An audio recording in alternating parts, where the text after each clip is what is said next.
He was the kind of man who never apologized. Until the day he broke, William Hawthorne built an empire with steel in his voice and ice in his veins.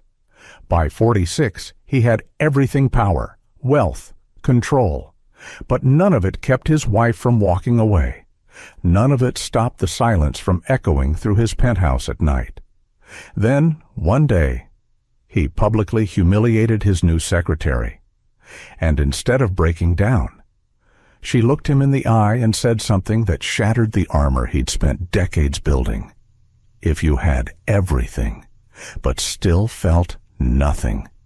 If you ruled the room, but were alone in everyone. If someone quietly reminded you that you still had a heart, what would you do? This is not just a story about success. It's about the courage to start again, the quiet power of kindness, and the love that finds us when we finally stop hiding.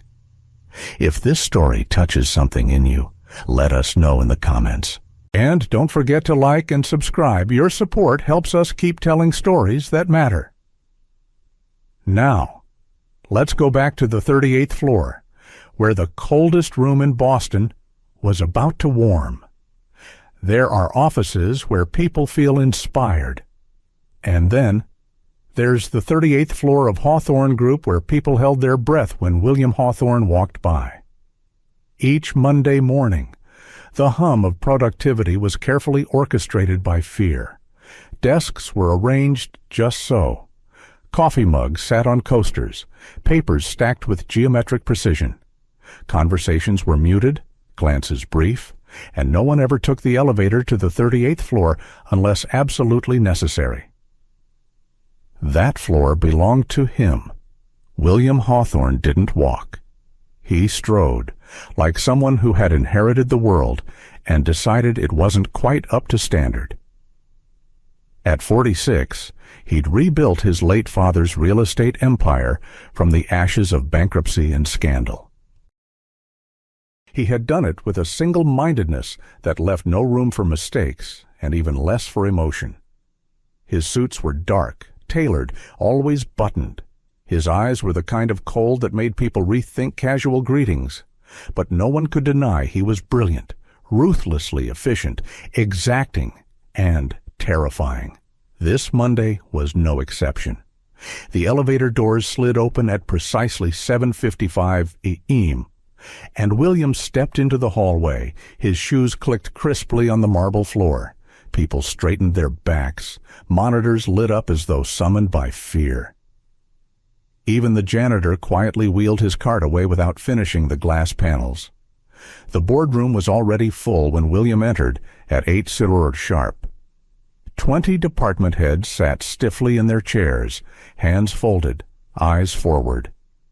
He placed his leather briefcase on the table, opened a folder, and glanced around with the calm of a surgeon about to make an incision. Let's begin. Reports were passed around. Budgets reviewed. Metrics dissected. No one spoke unless spoken to. Then came the inevitable moment. "Marketing," William said, barely glancing up. "Explain this underperformance in Q4 leads." A senior manager, Robert, cleared his throat. "We've seen a slight dip due to regional delays, but we have a new strategy for Q1. William didn't raise his voice. He didn't have to. If I wanted excuses, I would have asked for them. I want results. The silence was immediate and absolute. Robert lowered his gaze. The room felt 10 degrees colder. From her spot near the door, Grace Sullivan made a note in her planner. She had been working at Hawthorne Group for just under 2 months. At 34, Grace was unassuming in the way that made people underestimate her. Brown hair always tied back, clothes modest, neat, no makeup. Her demeanor was calm, deliberate, professional. She never spoke more than necessary, never lingered in conversation, never seemed flustered. It was part of what made her so good at her job, and yet, something about her hadn't escaped William's attention. Not yet defined, not yet voiced, but noticed. She was precise, efficient. But there was a stillness about her, too, as if she were always listening, even when no one was speaking. And then it happened. William reached for the next folder in his stack, the one Grace was supposed to update over the weekend, and paused. "This data is from last month," he said flatly. "We discussed these corrections on Friday." Grace, standing beside him, blinked once. "I sent the revision draft Sunday morning. You requested a printed copy." "This," William said, holding up the outdated document, "is not the revision." He turned slightly toward her. The room watched in dreadful silence. "In the future," he said coldly, "if you're going to take initiative, make sure it's the right one. Otherwise, don't waste anyone's time." The remark cut through the air like ice breaking underfoot. There it was, his signature brand of humiliation. Not cruel, exactly, just sharp enough to draw blood without leaving a wound. Everyone looked at Grace, waiting, expecting her to shrink, but she didn't. She met his gaze not with defiance, but with a calm that unnerved even the onlookers. "I don't mind being corrected," she said, her voice quiet but firm. "But I'd prefer it not be done at the expense of my dignity." You could have heard a pin drop. William didn't blink. His jaw tightened. Around the table, eyes darted downward. Several employees stopped breathing. Grace didn't say more. She didn't need to. She simply placed the correct file on the table beside him and resumed her spot without drama or delay. William stared at the document. For the first time in years, he felt something unfamiliar tighten in his chest. Not anger. Something quieter. Discomfort. Disruption. A mirror, perhaps, held up without malice, but with startling accuracy. The meeting resumed, but the temperature in the room had shifted. William didn't speak to Grace again that morning. Not because he was angry, but because he wasn't quite sure what to say. And as he watched her quietly exit the room, leather folder in hand, one thought stayed with him. This one. She's different. Some people scream, others stay silent, and that silence can be louder than any voice. William Hawthorne had faced competitors in courtrooms, sharks in boardrooms, and storms in the press. But nothing unsettled him more than a single sentence spoken in a soft voice by a woman who refused to flinch. "I don't mind being corrected, but I'd prefer it not be done at the expense of my dignity." It wasn't just the words. It was the way she said them. Calm, measured, not accusing, not emotional, just true and unshakable. That sentence followed him out of the boardroom, into his office, through 3 phone calls and a lunch he didn't touch. By evening, when the sky outside had faded into a wash of steel gray and Boston's lights began to twinkle along the river, the sentence still echoed in his mind. Grace Sullivan hadn't stormed out, hadn't sulked. She had quietly returned to her desk and continued working as if nothing had happened. That unsettled him even more. He leaned back in his chair, eyes fixed on the faint reflection in his office window. Somewhere behind the glass and years of armor, there was still a boy, one who remembered what it felt like to be embarrassed in front of others. A boy who had once stood silently in a school hallway, his mother's voice echoing behind him as she walked away for the last time. "You'll understand someday," she had said. "I just can't stay."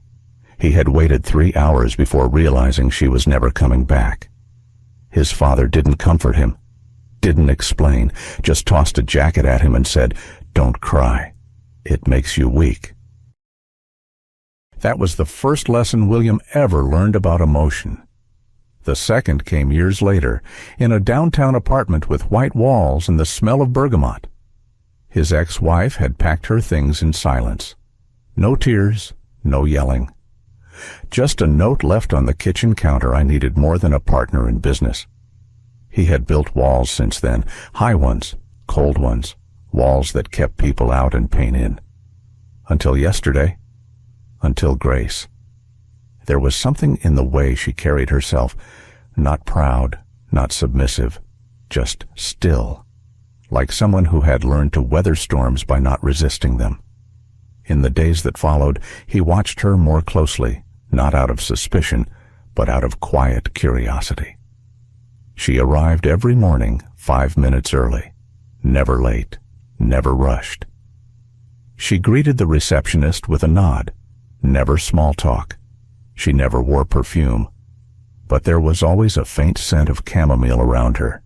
Her desk was organized without being obsessive. Her emails were brief but polite. She labeled files with clarity, updated meeting notes promptly, and always seemed to know when he needed something before he asked. But it wasn't her efficiency that lingered with him. It was the details. A sticky note reminding him of his mother's birthday, though he hadn't spoken to her in years. A change in the color of the highlighter she used, always light blue, when reviewing negative financial trends, as if to soften the blow. A post-it on his desk that simply said, "Your 3 p.m. call was pushed to 3:30. You might have time to breathe." That one made him stop. Time to breathe. He hadn't thought about breathing in years, not consciously, anyway. The building moved around them each day in its usual rhythm, phones ringing, meetings, proposals. But every so often, Grace would leave behind some small human trace that reminded him he wasn't a machine. Then came Thursday evening. He had stayed late, as he often did, reviewing financial projections, reworking timelines, stewing silently over the lingering friction with the board. When he finally looked up, it was past 8:00 p.m. His office was dim, the city beyond the windows glowing in fractured lines of amber and red. He stood to stretch, and that's when he saw it. A small porcelain mug sat on the edge of his desk. Steam still rose gently from it. Next to it, a folded note in neat handwriting: chamomile. Helps the nerves. You've earned a few quiet minutes. G.S. He picked it up, held it in both hands. It was warm, and, for the first time in longer than he could remember, so was something inside him. But instead of feeling grateful, William felt conflicted. Kindness, especially unsolicited, made him uneasy. It was unpredictable, vulnerable. Worse than that, it required response. He didn't want to owe anyone anything, especially not the one person who had seen through him without trying. He stood there, mug in hand, heart thudding in a strange rhythm. Part of him wanted to thank her. Another part wanted to ignore it entirely, pretend it hadn't affected him. But neither felt right. He didn't sleep much that night, and when he arrived the next morning, the mug was washed and back in the break room. Grace was already at her desk, typing quietly, her face calm as always. She never mentioned the tea, and neither did he. But from that day forward, he began watching her a little more closely, not out of curiosity anymore, out of recognition. Because while her eyes were steady and her posture confident, there was something in the way she sometimes looked out the window. That told him she, too, was hiding a sadness no one ever asked about. Even the hardest armor has seams. You just need to know where to look. The boardroom was unusually tense that Thursday morning, not in the typical corporate polite way. There was a different energy in the air, one that came from unspoken doubts and carefully measured glances. The quarterly review meeting had just begun, and all 10 members of the Hawthorne Group's executive board were seated, including William's sister, Lydia, whose presence always added a hint of winter, even in spring. William stood at the head of the table, hands clasped loosely behind his back, voice steady as he presented projections, investment risks, and expansion strategies for the coming fiscal year. No one interrupted. No one ever did until Peter Lang cleared his throat. "I'd like to raise a concern," he said, pushing his glasses up the bridge of his nose. William tilted his head slightly, giving him permission to continue. Peter's tone was neutral, but the message wasn't. "I've noticed that your new assistant has been attending high-level internal briefings and accessing sensitive documents. Ms. Sullivan's background, while professional, doesn't necessarily align with the strategic roles she's been edging into. Perhaps we need to revisit protocol about who has access to what." There it was, delivered with a smile and wrapped in bureaucracy. But it was a jab, a quiet attack aimed not at Grace's competence, but her right to exist in spaces men like Peter considered sacred. William felt a flicker of something deep and sharp. "She's my executive assistant," he replied evenly. "I trust her judgment, and I asked her to be present." That last part wasn't entirely true, not in words, anyway, but she had shown up on time, prepared, always attentive. He had never needed to invite her twice. Peter leaned back, a tight smile on his face. "Of course, just wanted to ensure we're all aligned." Across the table, Lydia raised an eyebrow and looked at William with that older sister expression that said more than words ever could. Ever. After the meeting, she approached him in the hallway, arms crossed, eyes narrowed. "You trust her," she said flatly. "That's new." William didn't look at her. "She's efficient," Lydia smirked. "And you're not letting anything cloud your judgment, I assume." He paused, hand on the conference room door. "I never do." Lydia's voice was cool. "Just don't forget who you are, William, or what this company needs you to be." He didn't answer, but as he returned to his office, something in him stirred. He had always known Lydia meant well in her own hard-edged way. She had carried part of the company's burden since their father passed, but she had never believed in softness, and he had adopted that same creed long ago. Until Grace. That evening, the building emptied out slowly as snow began to fall outside, the kind of snow that didn't stick yet, but softened the edges of the city in gentle white hushes. William remained in his office, going over merger documents for the Chicago project, his eyes strained from the backlight. The silence had settled in, but not uncomfortably. A soft knock at the door broke his focus. Grace stood there, a file in her hand. "You asked for the updated proposal on the zoning approvals." He nodded, waving her in. She placed the folder on his desk and hesitated. "You've been here all day," she said. He glanced at the clock. "So have you." She smiled slightly. "Difference is, I had chamomile." William chuckled, just under his breath. "I thought we weren't speaking about tea." Grace shrugged. "It speaks for itself." He sat back, watching her. "Have a seat." She blinked, a little surprised, then pulled the chair across from his desk. Neither of them spoke right away. The room was dim, lit only by the city lights through the floor-to-ceiling windows. Boston looked quiet from above snowflakes dancing in the glow of traffic. William cleared his throat. Peter was out of line today. "I'm used to men like him," Grace said simply. "They don't bother me as much as they used to." "Still," he said, "you didn't deserve that."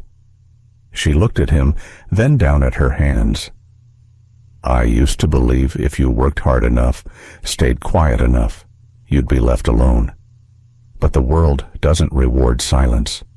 Not really." William tilted his head. "You don't strike me as someone who stays silent." "Not anymore," she said. There was a pause. Then, with a calmness that felt earned, she added, "I was a therapist. Before this." He blinked. That explained a lot. "Why'd you leave?" Grace looked out the window for a moment, then back at him. I stopped believing I was helping. People would come, spill their pain, and I'd offer techniques, strategies, soft encouragement, but nothing changed. At least, not enough. One day I realized I was carrying too many stories I couldn't fix. He was quiet, she went on. So I took a job where I didn't have to listen, where no one expected me to carry their weight. And yet, William said softly, "You still do." Grace smiled sadly. "It's hard to unlearn who you are." William understood that more than she knew. He leaned back in his chair, eyes meeting hers not as a CEO and assistant, but as two people who had both tried to escape something inside themselves. "I think," he said after a long pause, "we have more in common than I thought." Grace didn't respond. She didn't need to. The silence between them was no longer cold. It was familiar, and it felt almost safe. Disaster never knocks. It just walks in and flips everything upside down. It began with a phone call at 6:17 a.m. William was already awake, as usual, sitting in his kitchen with a black coffee gone cold beside him. Snow dusted the windows, and the city outside was just beginning to stir. The voice on the other end of the line was tight, breathless legal counsel from Houston. "There's a problem with the Crestfield deal," the man said. "The zoning clearance was approved under the wrong ordinance. It's technically invalid." William didn't speak. He simply stood up and walked to the window. The phone pressed to his ear. "How big?" he asked. "A few million in permitting and land costs? Could go higher if litigation starts. How did this happen? Someone in compliance flagged it too late. We were moving fast." Of course they were. Everyone wanted to impress him. Everyone wanted to deliver ahead of schedule. And now, this. By 8:30 a.m., the 38th floor was in full damage control mode. Emails flew, phones rang, binders slammed. The boardroom filled with senior staff tight faces, nervous glances, shifting feet. William stood at the head of the table, eyes unreadable, voice clipped. "I trusted every one of you with this, and now I'm looking at millions of dollars in lost value because of a basic oversight." No one dared respond. Peter Lang sat stone-faced, hands folded, offering nothing. His silence spoke volumes. Then William turned to Grace, who had just handed him the latest draft of the legal review. "I need you to stay," he said curtly. "This doesn't leave your desk until every inch has been combed through. You'll coordinate with legal, accounting, and external counsel." She nodded, calm as ever. "Understood. You'll cancel the rest of your schedule." "I already have." There was no tone in her voice, no resentment, but something about her eyes caught him off guard. They were steady, but not warm. By noon, she was buried in documents, phone pressed to her ear, eyes darting across spreadsheets. William noticed she hadn't taken a break, hadn't eaten, just worked. And he didn't stop her. At 7:43 p.m., he brought her a cup of coffee, set it down beside her with a quiet thud. She looked up, said, "Thank you," then turned back to the screen. Her shoulders were stiff, her fingers trembling slightly. He saw it, and still, he said nothing. By 11:30 p.m., the office was nearly empty, except for the glow of Grace's desk lamp and the dull hum of the building's heating system. William stepped out of his office and found her still at her post, highlighting a document with tired precision. "You should go home," he said finally. Grace looked up, eyes bloodshot. "I will. Once this section is clean." He hesitated. "You've done more than enough." She paused. "You asked me to stay until it was done." There was no anger in her voice, but there was something else, something heavier. "I didn't mean to," he began. "I know," she interrupted gently. "But you did." The sentence landed like a stone in his chest. It was the same tone she'd used weeks ago when he'd humiliated her in front of the boardroom. Not cruel, just honest. He stepped back, unsure what to say. But the silence between them said enough. She turned back to her screen, and he walked away into the hollowness of his own office, where regret settled over him like snow on a cold rooftop. The next morning, the board called an emergency meeting. William entered the room to find Lydia already seated, her expression unreadable. Peter Lang sat near the end of the table, looking far too calm. The chairman cleared his throat. "We've reviewed the situation with the Crestfield project. It's serious. Our investors are concerned." William nodded once. "I've taken steps to ensure damage control. Legal is involved. Grace Sullivan has already worked through all the documentation." "That's not the issue," Lydia interrupted. He turned toward her slowly. "The issue," she continued, "is that this isn't the first time something slipped through because people were too afraid to speak up. You lead with authority, William. But authority without collaboration becomes isolation." He narrowed his eyes. "You're suggesting this happened because of my leadership style, I'm saying," she replied evenly, "that perhaps it's time to reassess how you lead." Peter leaned forward slightly. "We're not asking for your resignation, just a temporary restructuring. Shared leadership for a quarter. Evaluate how decisions are made." The room fell silent. To William, it wasn't just a proposal, it was a verdict. A slow erosion of the empire he had built with nothing but grit and sleepless nights. He clenched his jaw, and for a moment, all he could hear was a memory. The sound of a suitcase being zipped, a door closing, a quiet kitchen where his ex-wife had once stood. "I needed more than a partner in business." Now his company was saying the same thing. He looked up at Lydia, who once carried him on her back when their father was too drunk to notice. At Peter, who had stood beside him through the darkest early months of rebuilding. At the board, full of men and women who had watched him win but now wondered if he could still lead. And then he saw Grace.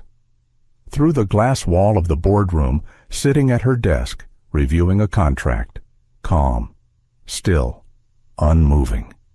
She didn't know he was watching, but for the first time, he wondered, what if she did? What if she saw this coming before any of us? Sometimes, the people closest to you are the ones who cut the deepest. It was nearly midnight when Grace finally found the missing thread. The building had long since emptied out, cleaning staff had made their quiet rounds, lights dimmed on most floors, and the heating system hummed with its usual low rhythm. On the 38th floor, only one lamp still burned. She sat hunched over the corner table in the records room, surrounded by files, spreadsheets, and a flickering laptop screen. Her eyes were tired, but her mind was sharper than it had been in days.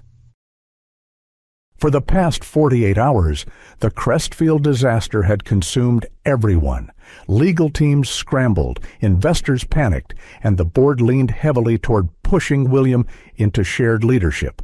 But none of it sat right with Grace. Too many things had happened too fast.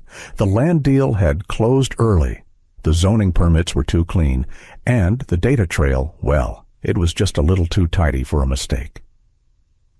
She followed her instinct, combing through archived file versions stored deep in the internal compliance system, documents even the legal team had overlooked. That's when she found it. A zoning approval file, dated 3 weeks before the deal closed. The original version included a flag highlighted by a junior compliance officer in Texas. The zoning code was in violation of the local ordinance, but that version had been altered, replaced, and the replacement. It bore the metadata of one person, Peter Lang. His digital fingerprint was unmistakable. Accessed under his credentials. Changed from his work terminal. Timed precisely during a window when William was out of the country. Grace stared at the screen, her heart slowing. It wasn't a clerical error, it was a calculated move, and it had been carefully constructed to make the oversight fall on her and her team.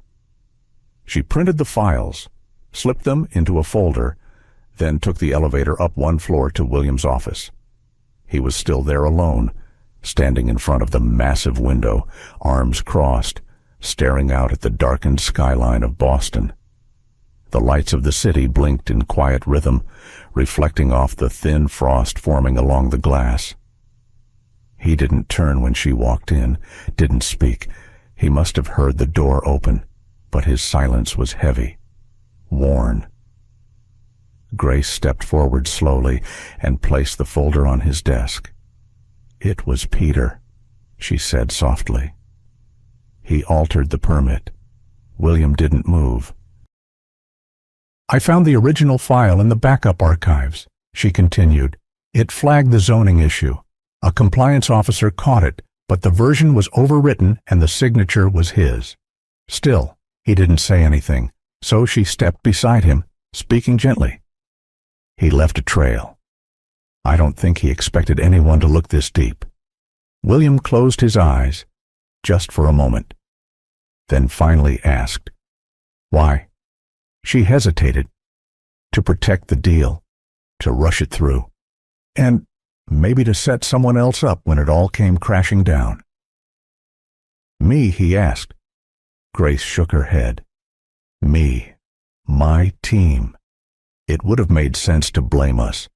We were closest to the paperwork, quiet, disposable." He opened his eyes and turned toward her slowly, like someone waking from a long, painful sleep. "I brought him in," he said, 12 years ago. "I promoted him when everyone told me not to. He helped me rebuild after the market collapse. I trusted him with things I've never even told my family." Grace didn't speak. I would have bet everything I had that he was loyal. Her voice was soft. "You did." That silence returned the one that wrapped around them like winter fog. It wasn't cold, not anymore. It was the silence of something being lost, something that had taken years to build, undone by one act of quiet betrayal. William walked to his desk, flipped open the folder, and scanned the documents. Every line confirmed what she said, every timestamp, every detail. Undeniable. But he didn't get angry. Not this time. "I'm not even surprised," he murmured. "Is that the worst part? That a piece of me expected this?" He sat down heavily, as if the weight of it had finally settled on his shoulders. Then he looked up at her, not as his assistant, but as the only person in the room who hadn't let him down. Grace met his eyes, calm, steady. "This isn't just about control anymore, William," she said. "It's about who you choose to be when everything falls apart." He blinked. The words hit deeper than any accusation ever could. They weren't meant to hurt. They were meant to wake something up, something he wasn't sure he still had. William stood up abruptly, reached for his coat, then stopped. His hands hung by his sides. Then, with a voice quieter than he intended, he asked, "Why are you still here?" Grace looked at him. "Because people who care don't leave just because it's hard." He didn't answer. Couldn't. Instead, he walked past her through the door, into the hallway. No one knew where he was going, and for once, neither did he. But something in him whispered, "It's time to find out." Some healing doesn't happen in hospitals. It happens in silence, on cold sidewalks, under falling snow. The streets of Boston shimmered beneath a veil of freshly fallen snow, quiet and hushed, like a cathedral at midnight. The city, usually pulsing with noise and movement, had slowed to a stillness that felt almost sacred. William Hawthorne walked without direction, without purpose, really. He had left the office the night before with nothing but the cold in his chest and the silence in his ears. No phone, no coat warm enough for the weather. Just his thoughts, sharp, unforgiving, relentless. His polished shoes were soaked through within the hour. The leather had long lost its shine. Slush clung to the hem of his trousers. His hands, gloveless, had gone numb. Yet he kept walking. Past the closed cafes of Beacon Hill, past lampposts casting golden halos over the snow, past places he used to frequent before power became his only companion. His mind drifted uninvited to his mother. He hadn't thought about her in years, not since the last conversation they ever had. He had been just 15 when she left. One afternoon, she was home, folding laundry. The next morning, she was gone. No suitcase, no note, just absence. And then, weeks later, a phone call. He had dialed the number scrawled on the back of an old envelope, his fingers shaking, heart pounding. When she picked up, her voice had cracked. William. He had asked the question he never dared speak aloud before. Why did you leave? Her answer wasn't cruel. It wasn't bitter. It was quiet, almost ashamed. Because I thought you'd be better off learning to survive without me. He never called again. His father, a rigid and unyielding man, never spoke of her. He only told William the day he turned 16, people will always leave. You build walls, not doors. Remember that. So he did. He built walls out of money, power, control. He didn't let anyone in, not really. Even his marriage had felt like a business contract. Until she, too, walked out. And now, Peter, who had stood beside him for 12 years, who had toasted his wins, traveled across states with him, defended him at shareholder meetings. Peter, who had stabbed him in the back with a pen stroke. The betrayal didn't enrage him, not in the way it once might have. No, this time, it emptied him. William sank onto a bench near the Charles River. Snow coated its wooden slats. He didn't care. His coat was soaked anyway. Above him, the sky lightened into soft gray, the kind of dawn only winter knows, cold, slow, and quiet as breath. He closed his eyes and listened to the river, let the wind sting his skin, let the numbness melt into something else, something close to feeling. It was the first time in years he had been still without performing stillness. And then, as the sky blushed with light, he stood up, his legs aching, and began the long walk back. The office was nearly empty when he arrived. Only the cleaning crew lingered on the lower floors. A few early risers, coffee in hand, blinked in surprise as he passed by without his usual brisk nod or cold stare. But on the 38th floor, one light was on. Her light. Grace sat at her desk, a fresh mug of tea steaming beside her, flipping through a set of printed documents. Her coat still hung neatly on the back of her chair. She had clearly been there all night. She looked up as he stepped into view.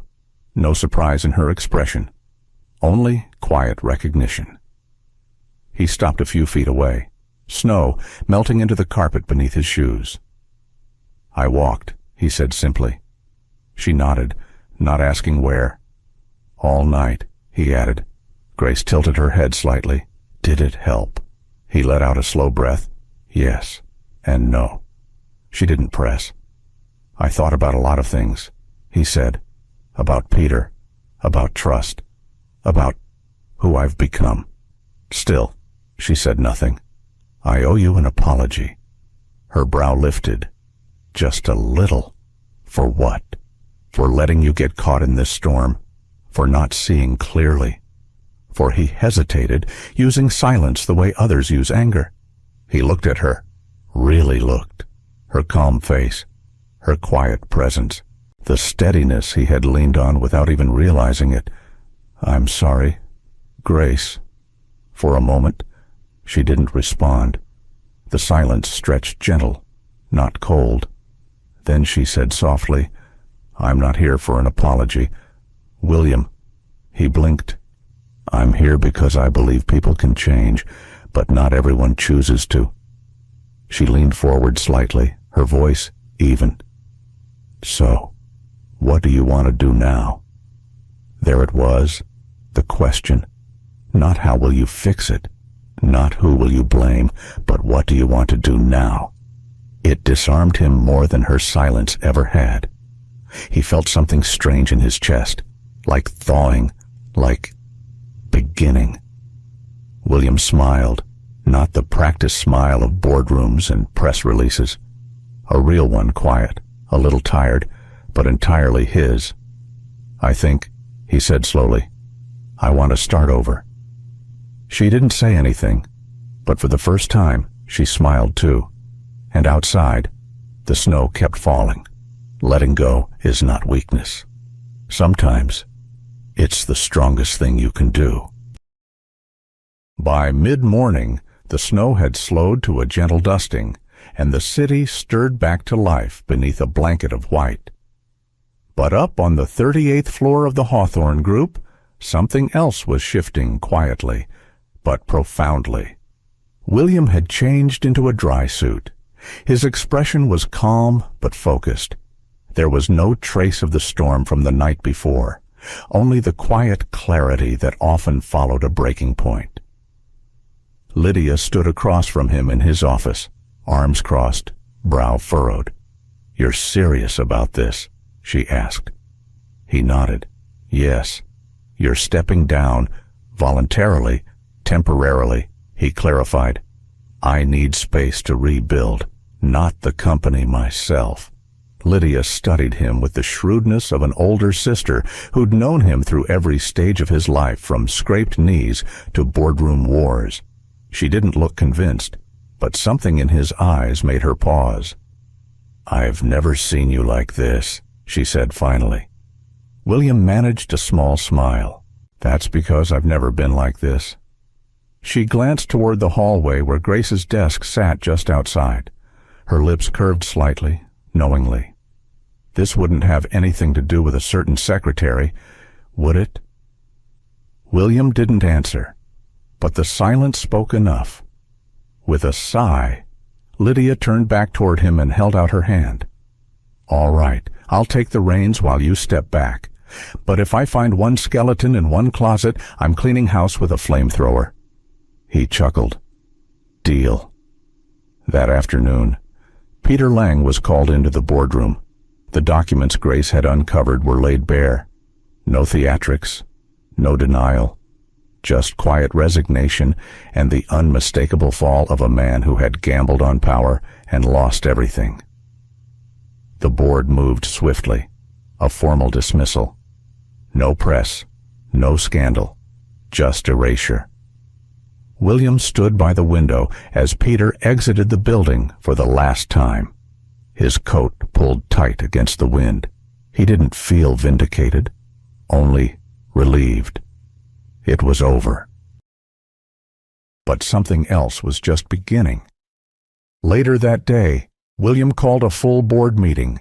The conference room filled quickly: executives, directors, legal staff. Grace sat quietly near the end of the table, her notepad in front of her, like always. But this time, she wasn't there to take notes. She was part of the meeting. "I'd like to propose something new," William began, standing at the head of the table. His tone was even, measured. But there was an edge of quiet passion that hadn't been there before. "We've spent decades building wealth, expanding property, reshaping skylines. But we've forgotten something." He paused, glancing at Grace, then back at the room. "We forgot why cities matter, why people matter.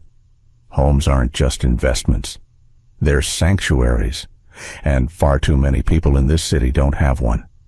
A murmur moved through the room. I want to establish a housing support foundation privately funded by the company, aimed at helping low-income families stay in their homes, especially through winter. Especially now. He turned again, this time fully facing Grace. And I want Grace Sullivan to lead it. You could have heard a pin drop. Some blinked. Others exchanged glances. A few board members shifted in their seats, uncertain how to respond. Grace herself sat still. Only her eyes widened slightly. She's proven herself more than capable. William continued, she's meticulous, strategic, and she has the one thing I've lacked for a long time, compassion, rooted in clarity. Lydia leaned forward from her seat and added, I support this, wholeheartedly. That did it. Hands were raised, questions asked, but the tide had already turned. Within 30 minutes, the proposal was approved. And, just like that, Grace Sullivan was no longer a secretary. She was now the director of the Hawthorne Housing Initiative. When the meeting adjourned, people filed out slowly, still adjusting to the shift. Grace remained seated, her notepad untouched. William approached her gently. Are you all right? He asked. She looked up at him, eyes shining, not with shock, but something gentler, something steadier. I didn't see this coming, she said softly. I did, he replied. From the moment you handed me that cup of tea. She smiled. It was the first time he had seen her really smile. Not a polite expression, not a courteous lift of the lips, an actual full smile. Warm, radiant, real. I was going to wait until tomorrow, he said, clearing his throat. But maybe tonight's better. For what? He hesitated, then tried not to overthink it. Dinner. Grace tilted her head. Dinner. Just dinner, he said. No boardrooms, no crisis, no walls. She smiled again, softer this time. I'd like that. They stood for a moment, neither rushing to fill the silence. Outside, the snow had picked up again, brushing against the windows like tiny hands tapping for attention. In the stillness, two people, one just learning how to feel, the other learning how to trust again, shared something that didn't need words. The first crack of something real. Real power is not about raising your voice. It's about being heard without shouting. The transformation didn't happen overnight. There were no grand speeches, no press releases, no official memos. But something at the Hawthorne Group was changing, and it began with the man who used to make the whole building fall silent with a glance. William started showing up to meetings, not just to talk, but to listen. He didn't interrupt anymore. He asked questions, real questions, not ones designed to catch people off guard, but ones that invited answers. That built trust. When someone spoke, he made eye contact. When someone struggled, he asked how he could help. It wasn't flashy. It wasn't loud. But it was felt in every corner of the company. Meanwhile, on the newly dedicated 20th floor, Grace was building something of her own. The Hawthorne Housing Initiative had started as a passion project, but it was quickly becoming something much larger. Grace assembled a small team, a former social worker named Laura, an urban planner named Dean, and a tech specialist named Erin, who'd once been unhoused herself. Their mission was clear: provide emergency housing assistance for struggling families across Boston. Fast, direct, no red tape. Grace led the team with quiet confidence. She wasn't the type to bark orders or draw attention, but her clarity, empathy, and steady expectations created a space where people wanted to do their best. She had a gift for seeing people, not just their resumes or roles, but their worries, their potential, their hearts. And William noticed. He found reasons to stop by the initiative's floor, always under the guise of checking in, offering support, reviewing budgets. But sometimes he just sat in the back of the room during planning sessions, watching how Grace navigated conflict without blame. how she asked for input, then made firm, thoughtful decisions. It fascinated him, inspired him, made him wonder what other parts of life he'd missed by chasing control. One Friday afternoon, as a soft drizzle tapped against the windows, the two departments gathered for a cross-functional briefing. William stood at the front of the room, presenting the company's new winter relief strategy, a collaborative plan involving both corporate resources and the housing initiative's reach. The room was full, warm with energy. Grace sat near the front, taking notes, occasionally chiming in with thoughtful suggestions. Halfway through the presentation, William paused beside her chair to make a point.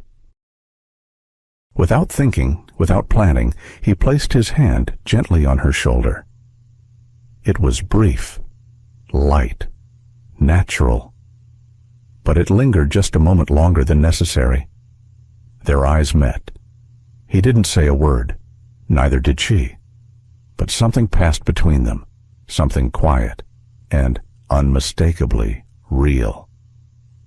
The room stayed focused, but a few sets of eyes caught the gesture. Laura noticed. Lydia, standing near the back, arched an eyebrow. A young associate nudged her colleague with a barely hidden grin. By Monday morning, the whispers had begun. They weren't cruel, just curious. Have you noticed how often Hawthorne stops by the housing office? Did he just smile at the staff meeting? Grace was at his table during the quarterly lunch, but neither William nor Grace addressed it. They didn't deny it. They didn't explain it. They just kept working. The change was evident, though everywhere. William's once tightly sealed door was now often ajar. People laughed in meetings again. Initiatives got green-lit, not because they guaranteed profit, but because they held promise. And the board, once skeptical, began to see the impact in real time. Employee retention improved, public perception warmed, and, for the first time in years, the Hawthorne Group felt human. One evening, as the office emptied out and the elevators chimed their soft lullaby, Grace remained at her desk, sorting through applications from a single mother facing eviction and a veteran with PTSD looking for transitional housing. William appeared beside her with 2 cups of coffee.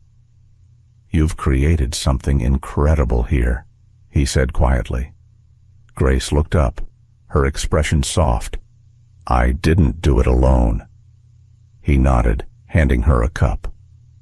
They stood there in companionable silence, the kind that didn't demand to be filled, the kind that only existed between 2 people who had earned each other's trust the hard way.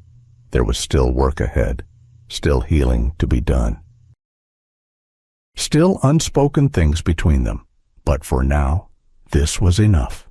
Every empire needs a foundation, and sometimes love is the only one strong enough. It began with a single family, a mother of 2, eviction notice pinned to the peeling paint of their apartment door. 2 weeks away from homelessness, no place to go, no one left to call. But then the initiative stepped in. Within 48 hours, the family had a warm apartment, stocked kitchen, and a caseworker walking beside them every step of the way. It wasn't just housing, it was hope. The story caught fire. Local news picked it up first. Then, national outlets. Corporate giant launches. Quiet revolution in affordable housing. One headline read, photos of families smiling in their new homes began circulating online, followed by interviews with caseworkers, grateful parents, and volunteers. And somewhere in the center of it all, Grace Sullivan. People wanted to know more about the woman behind the mission. Interview requests flooded in. Morning shows, magazines, even a feature for Forbes women to watch. But she turned every one of them down. "I'm not the story," she said to Lydia one afternoon, folding yet another letter from a grateful tenant. "I'm just someone walking beside the people who are—" Lydia had smiled quietly. That's exactly why people want to hear from you. Still. Grace remained in the background, her place of comfort, letting the work speak for itself. But not everyone was comfortable letting things go unsaid. It came in a plain envelope. No return address. Just her name in familiar handwriting. Grace found it on her desk late one evening after the others had gone home. The city outside her window was wrapped in early winter silence, lights blurred behind streaks of snow.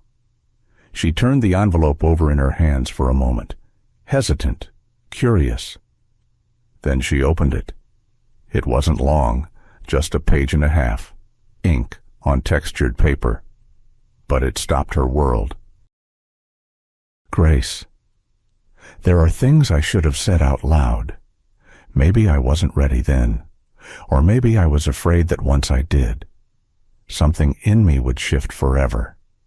Thank you, not just for what you've built, but for how you've stayed, through silence, through storms, through all the versions of me you didn't owe a second chance. You've reminded me what real power looks like. It's not in towers or titles or headlines. It's in kindness that doesn't keep score, in quiet loyalty, in love that waits without pushing. You've changed me, Grace, not with speeches, but with steady presence. If this is more than friendship for you too, then I'll be here. Door open, light on, waiting. William. Her hands trembled as she folded the letter back into its envelope. Not because of fear, but because of the overwhelming weight of being seen. Truly seen. No one had ever written to her like that. No one had ever meant it. She grabbed her coat. The snow was falling heavier now, thick flakes drifting through the Boston sky like tiny pieces of Grace itself. The streets were quiet, muffled under layers of white. Her boots crunched softly along the sidewalk as she made her way to his building. She didn't stop to rehearse what she'd say. Didn't need to. When she reached his door, she paused for only a moment before knocking. Just once. A few seconds passed. Then it opened, and there he stood, in a sweater. No tie, no mask. Just William. His eyes searched hers, and for the first time, they both let their guards fall. She didn't say a word. She didn't have to. He stepped aside, and she walked in. Some people build empires of steel and glass. Others build empires of kindness. It had been exactly 1 year. 1 year since the cold night when Grace had knocked on William's door with snow in her hair and tears in her eyes. 1 year since he let her in, not just into his apartment, but into the quietest, most guarded corners of his life. In that year, everything had changed, and nothing important had been lost. The Hawthorne Housing Initiative had grown from a floor in Boston to a national movement.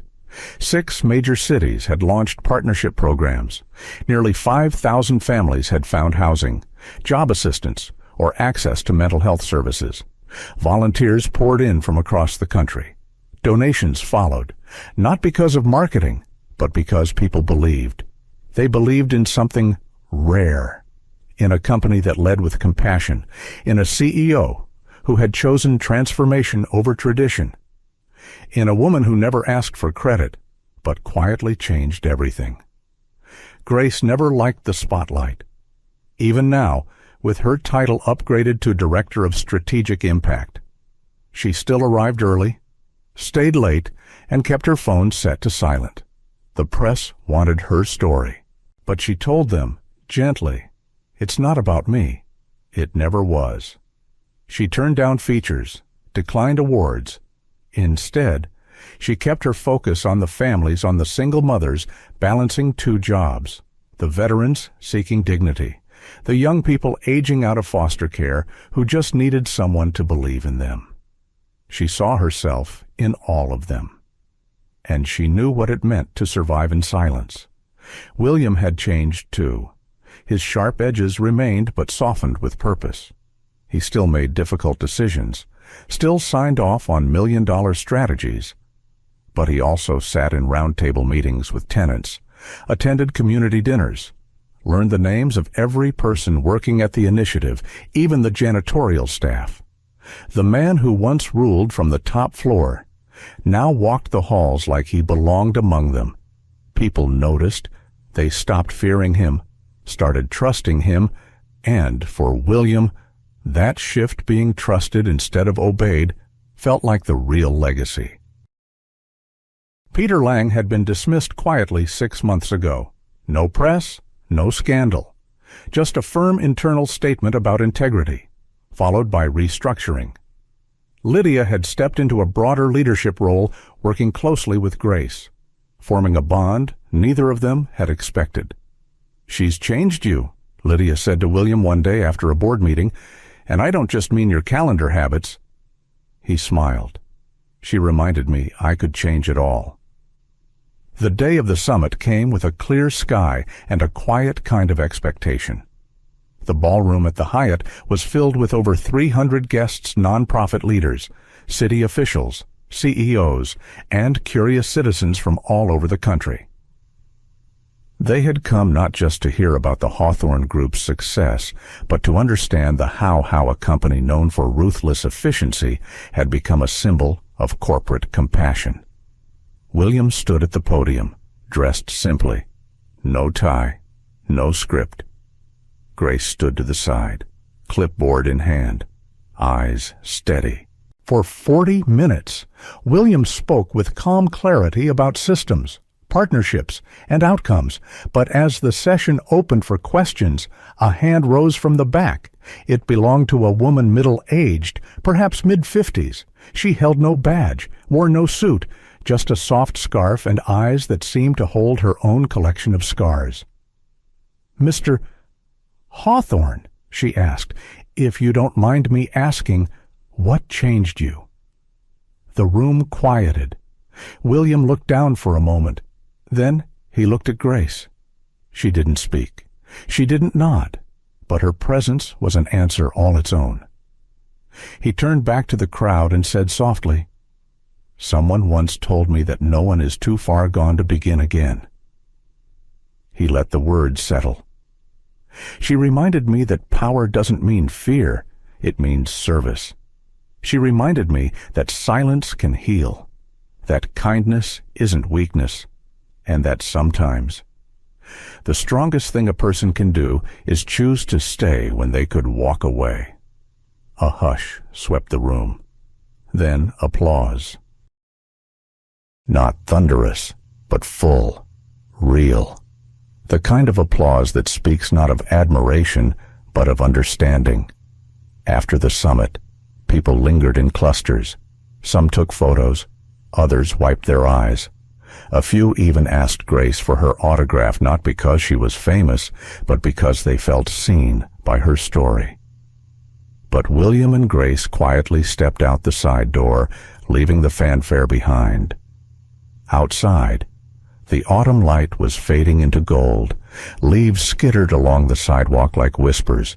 They walked side by side, saying nothing, until William reached for her hand. Grace paused, then intertwined her fingers with his. And there, in full view of the world, not hidden, not rushed, they walked forward, together, not as boss and assistant, not as savior and survivor, but as two people who had chosen daily, quietly, to rebuild their lives from the inside out. People talk about empires, of glass and steel, of numbers and names, of fear and control.